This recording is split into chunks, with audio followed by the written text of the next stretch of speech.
One of the things we got asked in a lecture the other week, genuine thing we got asked, it was a business lecture for this business professional, because not just anybody can set up a business.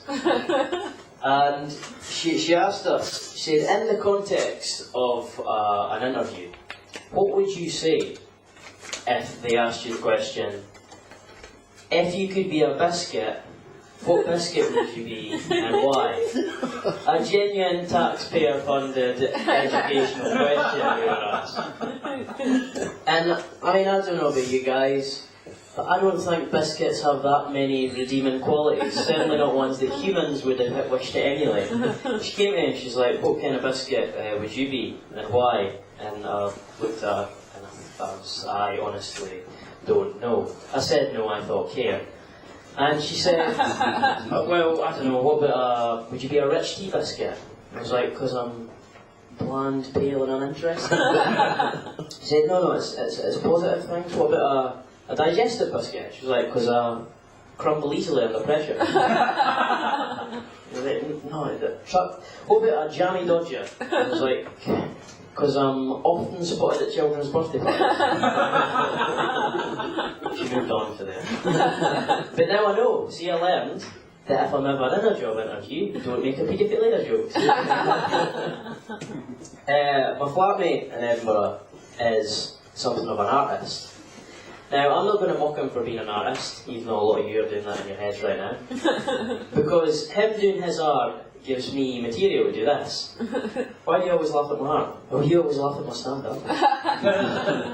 And he's a modern artist, which means that instead of me walking into the living room and him doing a painting, oil on canvas, he's painting a sink that he found on the street and brought in like it's a homeless dog. And his latest piece involved televisions, 3 cathode ray televisions that he cut cables off, he painted, and he enlisted me to help him move these into a public space. We had to do this in the middle of the night, 3:30 on a Saturday, to be precise. So we moved these televisions down the street. Forgetting that's when the nightclubs would be getting out. Because why would we be at nightclubs? We've got better things to be doing, like moving tellies down the road. And it was very cold, dark. We had hats and gloves on because it was so cold. We looked like the most incompetent television thieves. Okay? Cathode ray televisions. Who is stealing cathode ray televisions these days, though? Because I mean, you know, there's a Sony 4K smart telly in the living room. Aye, but there's no Panasonic in the cupboard that's the size and weight of a small automobile. Brilliant, we'll have that one. Did you bring the van? No, it's a nice night, the walk will do us. One of the televisions he brought off the street, like it was a stray sign, it had a DVD player built in. Plugged it in, opened it up, there was a copy of Ferris Bueller's Day Off inside. Great. I was a Tuesday with Domino's that night. The greatest day of your life. I was sitting talking to him the other day, and there was this car advert on the telly, and it was one of these ones that make cars look really sexy. You'll know the ones. And I turned to him and I said, you know how there are those people who have sex with cars? And you'd be surprised as how many our conversations start like that. So, you know how there are those people who have sex with cars? Mechaphiliacs. Just if you're interested. See, you learn stuff at comedy gigs. And I said, you know how there are sort of equivalent men and women's top 100 hottest lists? You know, like top 100 hottest women in the world, that sort of thing. Do you think the people that have sex with cars have an equivalent list and a hottest universal car that they would all like to have sex with? So I clicked Google search.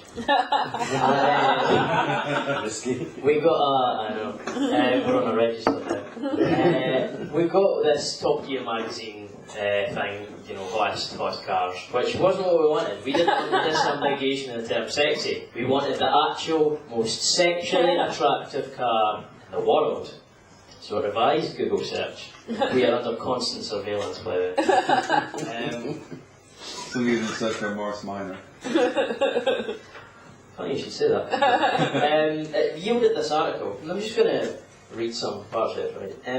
Edward Smith, who lives with his current girlfriend, a white Volkswagen Beetle named Vanilla, insisted that he was not sick and had no desire to change his ways. Vanilla. Do you think he calls her Van, or would that make her feel fat? I appreciate beauty, and I go a little bit beyond appreciating the beauty of a car, only to the point of what I feel is an expression of love, he said.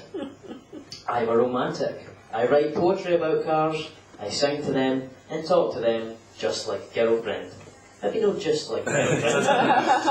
I know what's in my heart, and I have no desire to change. Aww. As always, there's a weird side to these kind of stories. His wandering eye has spread beyond cars to other vehicles. He said that his most intense sexual experience was making love to the helicopter from the 1980s TV hit Airwolf. I'm sure she was a celebrity. But he can fit, as well as Vanilla, he regularly spends time with his other vehicles. A 1973 Opel GT named Cinnamon, and a 1993 Ford Ranger Splash named Ginger. Talk about sex drive. Gives a whole new meaning to servicing your car. But he confesses that many of the cars he's had sex with have belonged to strangers or car showrooms. You really know what you want when you're getting ready to go for your work, is it? Sharpen is there's toothpaste on the bonnet. He added, there are moments way out in the middle of nowhere when I see a little car parked and I swear it needs loving. There have been certain cars that attracted me, and I would wait up until night time, creep up to them, and just hug and kiss them. Now, the two things that worry me about this, is firstly, does Vanilla know? Does Vanilla know her boyfriend's a slut? I mean, she has to be careful. She wakes up one morning, a bit of ruster in the tailpipe. But secondly, he says he creeps up to these cars.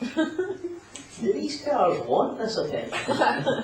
Is this man raping cars? I guess we'll never know. Part of the trouble with blurred double yellow lines.